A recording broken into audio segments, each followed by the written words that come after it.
सोमवती अमावस्या बहुत वर्ष पहले की बात है। गरीब ब्राह्मण परिवार में पति पत्नी और उसकी एक पुत्री निवास करते थे।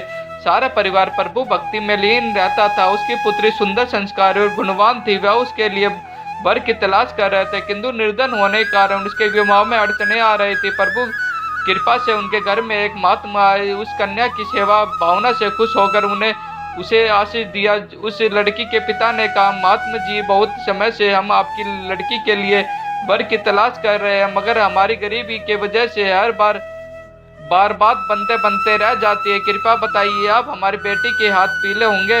महात्मा जी ने उस लड़की का हाथ देखा और बोले, इस लड़की के हाथ में तो विवाह की रेखा ही नहीं है। लड़की के पिता बोले, माफ करना महात्मा जी, मैं आपके कहने का तात्पर्य नहीं समझ पाया। महात्मा जी ने कहा, इस लड़की के भाग्य में विवाह सुख नहीं है। महात्मा जी के मुख से ऐसे वचन सुनकर ब्राह्मण दंपति रोते रोते महात्मा जी के चरणों में गिर गए और उनसे इस समस्या का समाधान बताने के लिए विनती करने लगे। महात्मा जी ने उन्हें अपने चरणों में उठाया और बोले, पास के एक ही गांव में सोना नामक धोबिन जाति की एक पतिव्रता महिला अपने पति, बेटे और बहू के साथ निवास करती है, जो कि एक महान पतिव्रता स्त्री है। यदि आपकी लड़की उसे अपनी सेवा से प्रसन्न कर लेती है तो आशीष स्वरूप उससे उसकी मांग का सिंदूर ले ले, तभी इस लड़की का विवाह संभव है। ऐसा करने से इसे अमोघ सुहाग भाग की प्राप्ति भी होगी। मगर यदि रहे वह पतिव्रता महिला कभी नहीं आती जाती। महात्मा जी ब्राह्मण दंपति के घर से विदा हो गए। ब्राह्मण ने अपनी लड़की को अगले दिन भोर भटके ही धोबिन की सेवा करने के लिए भेज दिया। लड़की पूरे दिल से सोना धोबिन के घर साफ सफाई और अन्य सारे कार्य कर उनके उठने से पूर्व ही अपने घर पर लौट आती थी।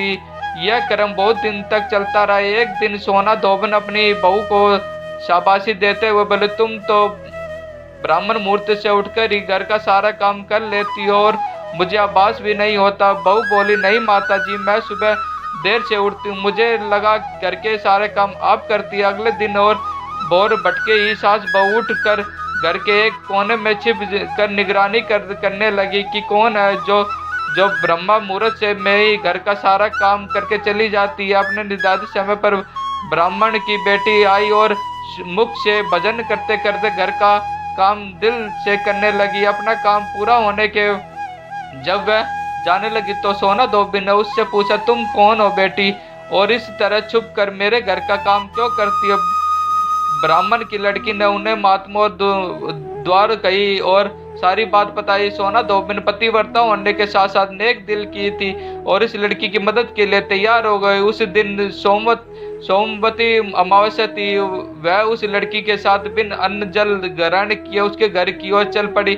उसने सोचा रास्ते में कहीं पीपल का पेड़ मिलेगा, उसे बवारी देकर उसकी परिक्रमा करके जल ग्रहण करूंगी। लड़की के घर पहुंचकर धोबी ने जैसे ही अपनी मांग से सिंदूर उस कन्या की मांग में लगाया तो उसके पति के प्राण परे कूद गए। उसे ज्ञात हो गया कि उसके पति इस दुनिया में नहीं रहे। वह ब्राह्मण परिवार से विदा लेकर चल पड़ी। रास्ते में पीपल का पेड़ देखकर उसने ईंट के टुकड़े 108 बार बवारी देकर 108 बार पीपल के पेड़ की परिक्रमा के तत्पश्चात जल ग्रहण किया। तभी उसके पति को मृत्यु देह में प्राण लौट आए। सोमवती अमावस्या के दिन अपने मनोरथों की पूर्ण के लिए धोबिन परिवार के भेंट इत्यादि देने के भी विधान है। मैं आशा करता हूँ कि हमारे द्वारा दी गई जानकारी आप सभी को बहुत पसंद आई होगी।